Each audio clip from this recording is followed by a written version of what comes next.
Could Scott Bakula return to Star Trek? Maybe.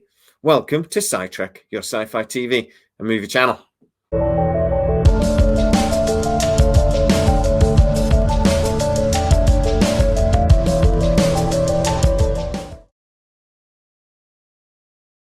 So during a live streaming fundraising event called Trek Talks 2, Scott Bakula made a rare interview appearance. Now, he doesn't do this very often, in particular, talking about Star Trek, but that's what he was doing. And he was talking about his disappointment at Star Trek Enterprise ending after the 4th season.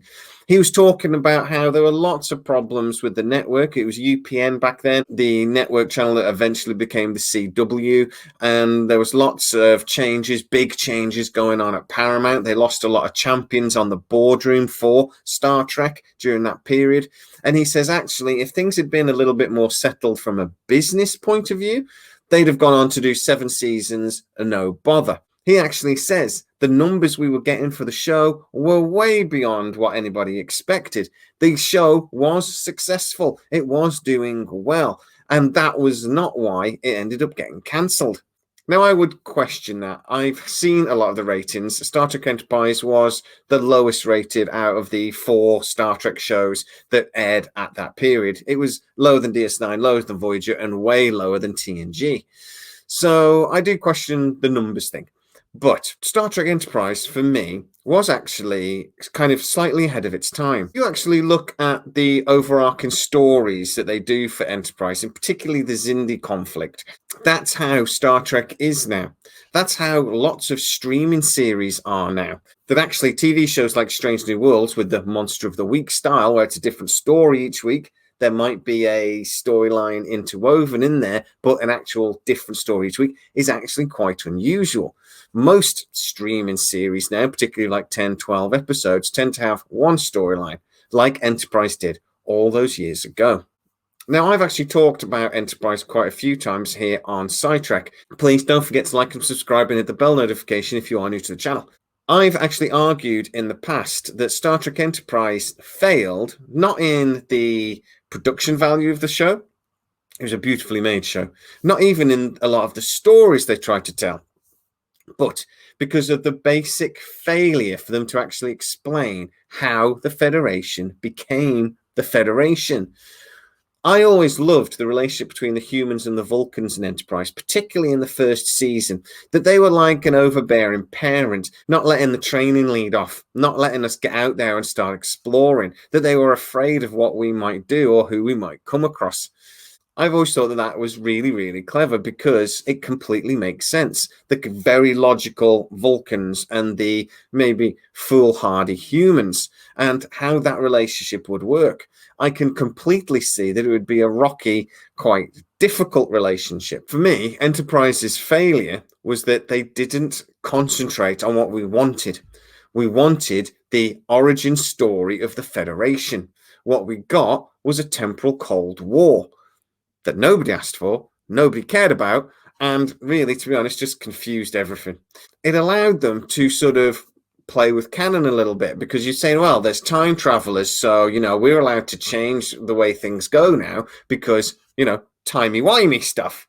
Now, I find that irritating. I find it quite lazy, and it just annoys me. But it did let us see the Enterprise J. Now, the Enterprise J is the stupidest looking starship I've ever seen, but it's still kind of cool that we got to see it thanks to the temporal Cold War. The whole Nazis thing where the temporal Cold War sort of come to an end in those 2 episodes was stupid beyond belief.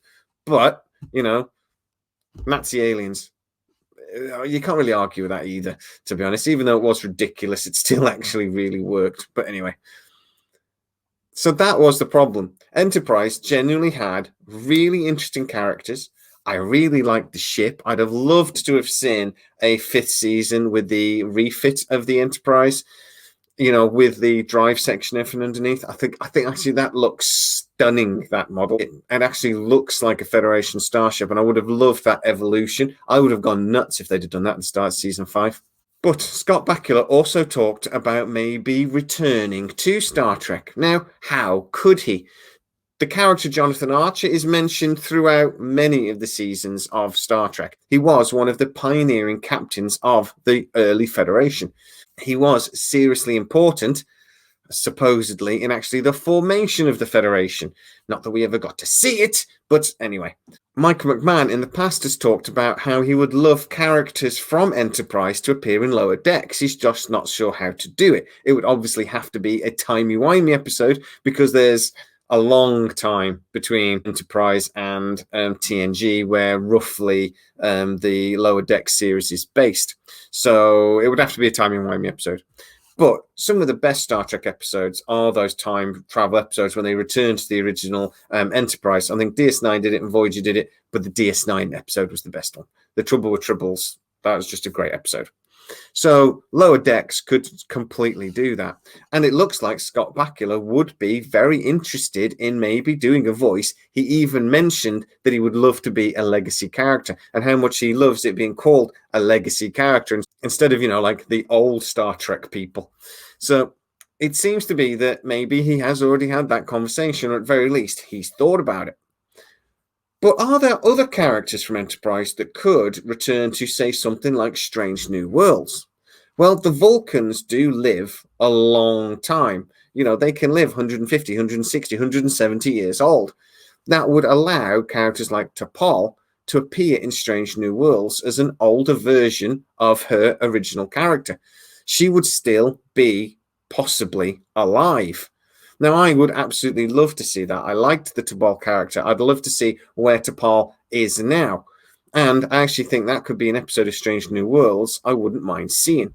Unfortunately, there are very few other characters, like Johnathan Archer would have to be like 140.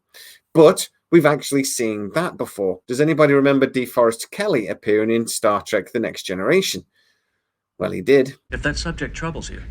Troubles me? What's so damn troublesome about not having died? How old do you think I am anyway? 137 years, Admiral, according to Starfleet records. There have been rumors about Scott Bakula returning to Star Trek for a long time, to be honest. And maybe we could see episodes that would fix some of the problems of Star Trek Enterprise. And maybe we could see some of the irritations of Star Trek Enterprise getting resolved. Like, for example, really seeing how the Federation became the Federation. That would be nice. But do I think it'll happen? I'm 100% certain he'll do a voice for Lower Decks. I actually think that's probably already in the plan. I think they're going to do it. I would be surprised if they did anything with Strange New Worlds, and if they did, it would be something like T'Pol appearing in an episode. Again, easy to do and would actually be pretty cool. Will we see the NX-1701 again, though? No, probably not. But guys, get into the comments and tell me what you think about Scott Bakula and Johnathan Archer maybe returning to Star Trek. Is that something you want to see? Also, if you are new to the channel, please like, subscribe, hit that bell notification so you miss none of our new videos. And if you really enjoy the content and want to support us even further, consider hitting the join button. As always, please stay safe, and I'll see you next time.